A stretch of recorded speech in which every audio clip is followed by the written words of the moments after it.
Želimo ohraniti naš način življenja. Žal to ni način razmišljanja samo v Sloveniji, tako je v pretežnem delu sveta. Kljub vsem zavezam držav o zmanjšanju emisij in kljub še enemu podnebnemu vrhu, ki sem se ga udeležila, se bo svetovna proizvodnja premoga še povečevala do leta 2030, proizvodnja plina in nafte pa vse do leta 2050. Zato mi dovolite, spoštovane poslanke in poslanci, ministrice in ministri, prebivalke in prebivalci, vse vas in celotno slovensko javnost prosim, ne glejmo vstran.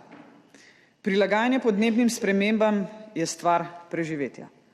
Morali ga bomo ponotranjiti ne samo pri nas, ampak po vsem svetu.